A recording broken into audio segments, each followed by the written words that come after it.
Tuwing nais niyang lumabas ng bahay, ay may isang pader ng hangin na humarang, hanggang sa makalipas ang maraming pagtatangka, na napagtanto niya, na siya ay isang multo na lamang.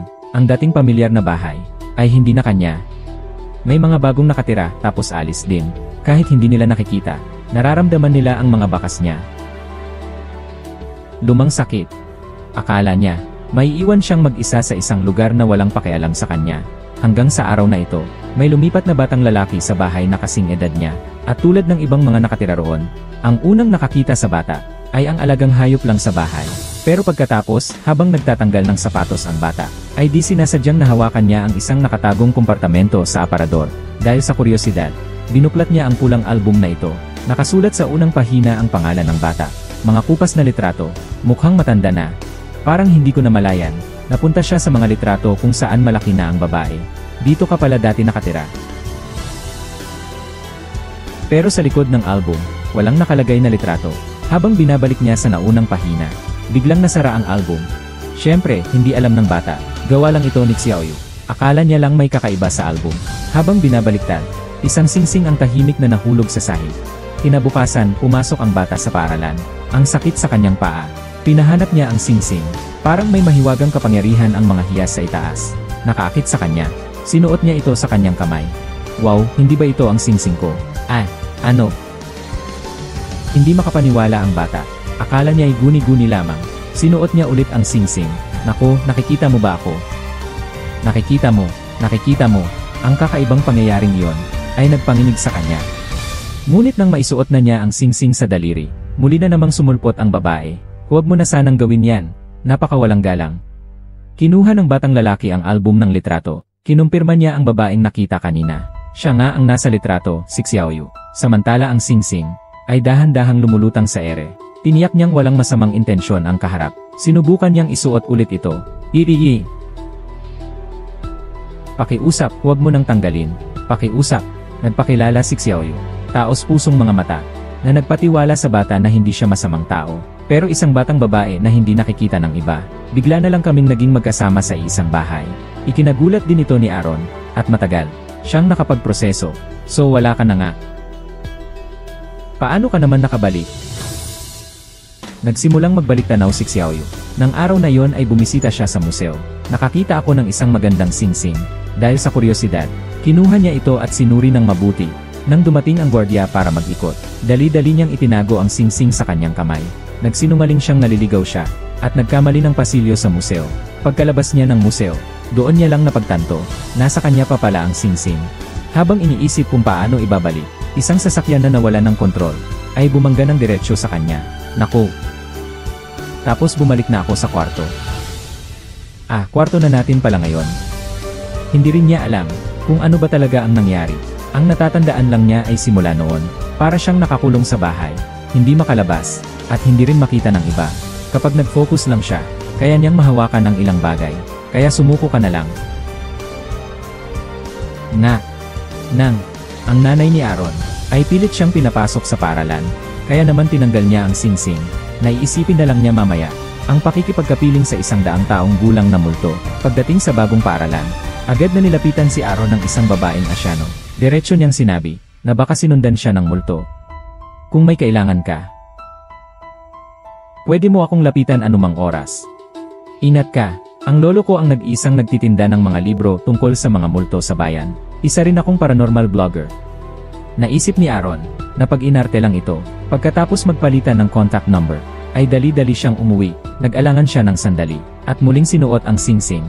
Pero ngayong beses, hindi na nagpakita si Xiaoyu. Pero nang mapagaan na sana niya ang loob niya, bigla na lang sumulpot si Xiaoyu. Sa loob ng aparador.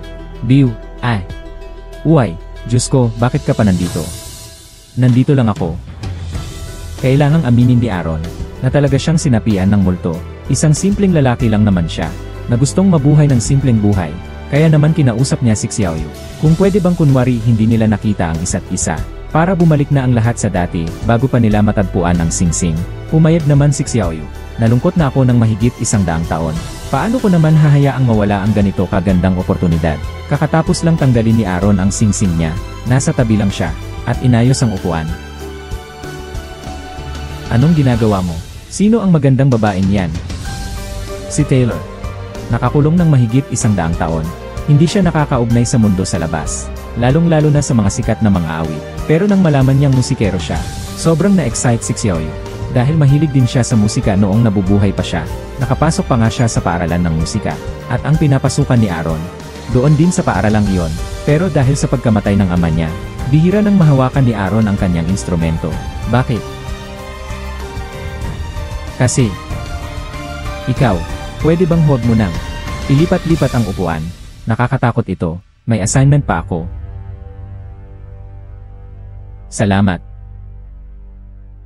Ngunit nang magtanghalian na, ang masayahin si Xiaoyu ay kumuha ng lalagyan ng asin sa likuran ng kanyang ina. Aray, asin, kailangan bawasan ng pagkain para sa kalusugan.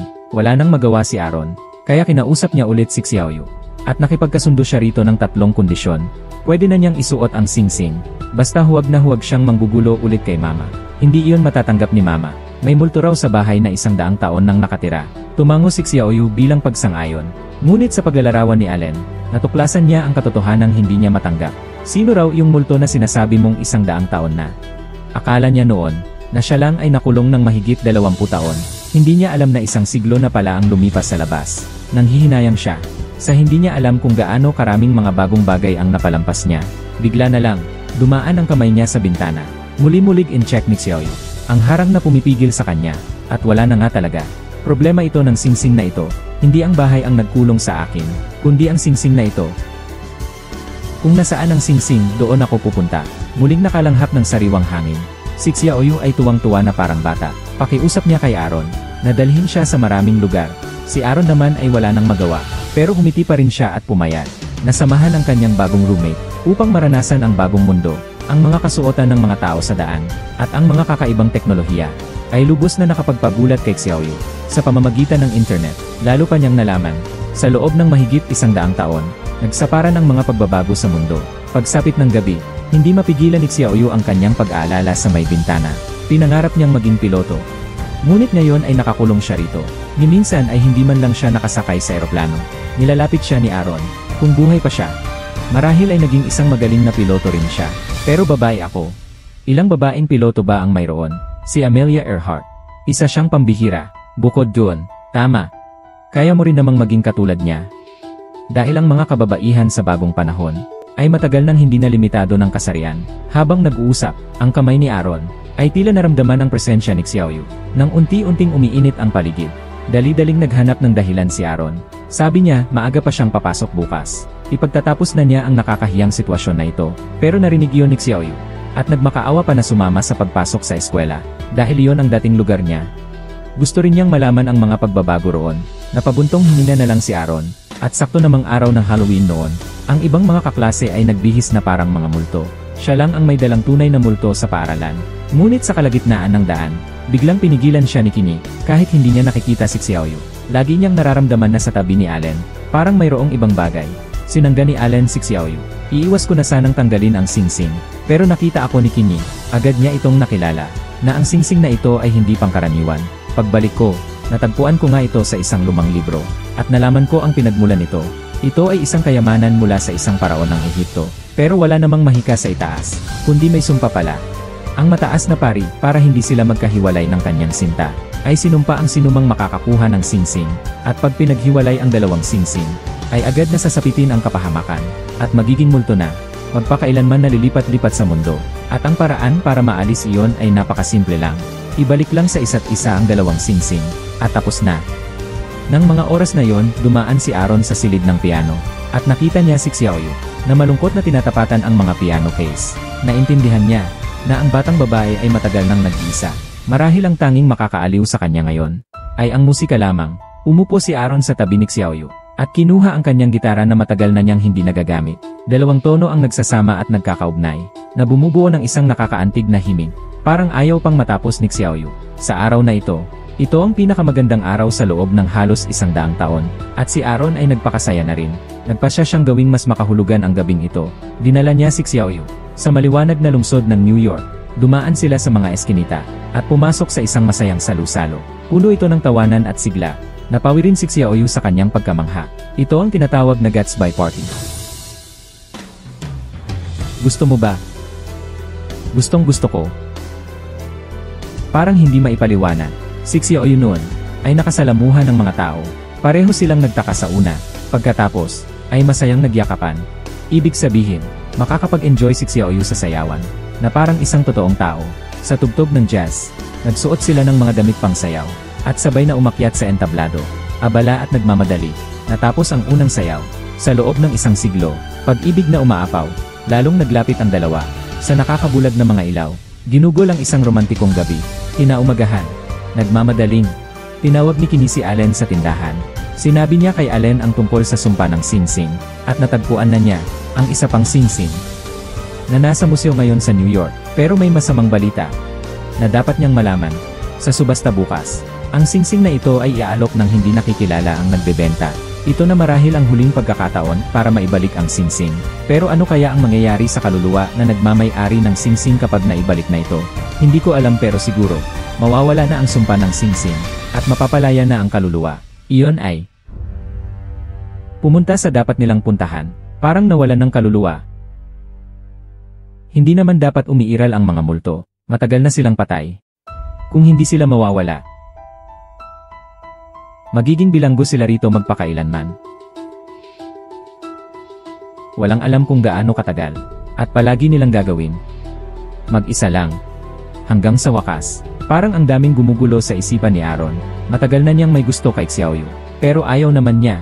Napabayaan si Xiaoyu na mag-isa at manatili sa sitwasyong ito. Sa huli ay napagpasyahan niyang huwag sabihin kay Xiaoyu ang totoo. Pero si Xiaoyu sa kanyang telepono ay nakakita ng mensahe galing kay Kenny. Sumali ka ba sa subasta? Nag-alangan si Aaron sandali, at sinabi pa rin ang tungkol sa singsing kay Xiaoyu ng buo. Ngunit nalaman niya na sana'y nakamit na niya ang kalayaan. Pero sinadyang itinago ni Aaron. Naramdaman ni Xiaoyu na niloko siya. Alam mo na pala, di ba? Bakit hindi mo sinabi sa akin? Ayaw ko lang. Ayaw kong mawala ka. Ayaw kong baguhin ang sitwasyon. Bakit hindi mo ako kinausap? Kaya naman habang buhay akong mananatili rito. Kasalanan mo ito. Nakatingin kay Xiaoyu na nagwawala. Noon lamang napagtanto ni Aaron kung gaano siya kawalang muwang. Hindi niya man lang naisip si Xiaoyu. Sariling kagustuhan lang niya ang iniisip. Hindi alam ni Aaron ang gagawin, kaya tinanggal niya ang singsing. Magpakakalma muna kayong dalawa. Si Kenny naman ay hindi nakatanggap ng reply mula kay Allen. Pumunta siya mag-isa sa music room, at nakita lang niya ang sarili niyang tumutugtog sa piano. Dahan-dahan siyang lumapit sa gilid, at sinuot ang naiwang singsing ni Allen. Hindi siya nagulat sa biglaang pag-ulan. Bagkus, parang kaibigan niya itong kinausap. Nalulungkot din si Aaron. Pinunan ng pagdating ni Ulan ang kanyang kalungkutan. Kaya niya nagawa ang maling desisyon. Nang mga oras na yon, dahil na rin sa pag-aalon ng kanyang ina, naunawaan ni Aaron na dapat magpatuloy ang buhay. Hindi dapat siya manatili sa nakaraan. Nagpasya si Aaron na gumawa ng paraan para maibalik ang mga nagawang mali. Tumawag siya sa museo, at nagsinungaling na siya ang kumuha ng litrato ng singsing para makuha ang mahahalagang impormasyon. Nasa museo pa rin ang singsing, at ipapapadala lamang bukas. Nagmadali siyang bumalik sa paaralan. Taimtim na humingi ng tawad kay Xiaoyu. At tinanggap naman ni Xiaoyu ang kanyang sinseridad. Huwag ka nang magpakain ng mga ibon. Uy, aalis na ang huling biyahe.